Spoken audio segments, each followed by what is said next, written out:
আজকে আমি রান্না করব দেশি মুরগির মাংস।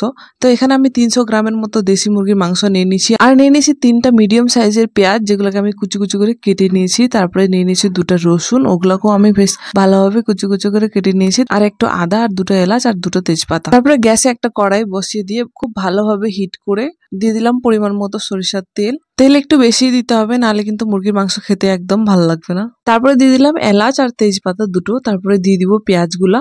পেঁয়াজটা দেওয়ার পরে গ্যাসের ফ্লেমটা মিডিয়াম করে নিয়েছি, আর এখন আমি এটাকে হালকা লাল করে নেবো। পেঁয়াজটাকে খুব বেশি লাল করবো না, আমাকে আবার হালকা হালকাই লাল করে ভাল লাগে। অনেকে আবার আছে যারা খুব বেশি লাল করে তারপরে মাংসটা দেয়। তারপরে দিয়ে দিব এখন আমি আদাটা আমি একদম খুব মিহি করে বাটি নাই, একটু হালকা হালকা করে বেটে দিয়ে দিয়েছি।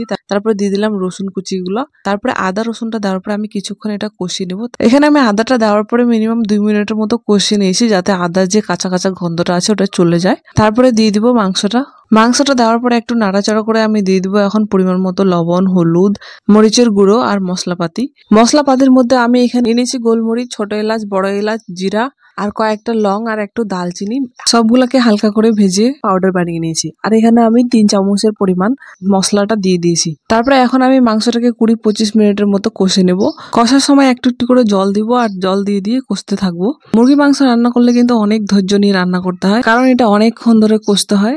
নাহলে কিন্তু দেশি মুরগির যে একটা গন্ধ আছে ওই গন্ধটা যায় না, ওই জন্য এটা অনেকক্ষণ ধরে কষতে থাকতে হয়। এই যে দেখো আমার মাংসটা অনেকটা মোটামুটি কষা হয়ে গেছে। এখানে আমি গ্যাসের ফ্লেমটা মিডিয়াম টু লো রেখে আরো 5 মিনিটের মতো কষে নেবো। পোল্ট্রি মুরগির মাংস এত প্রচলন যে এখন আর দেশি মুরগির মাংস অত আর খাওয়া হয় না আগের মতো। আবার অনেকে আছে যারা দেশি মুরগির মাংস পছন্দ করে না, বলে কি যে দেশি মুরগির মাংস অনেক হাড় আর শক্ত শক্ত মাংসটা, আর পোল্ট্রির মাংস হচ্ছে নরম আর বেশি হাড়ও নাই।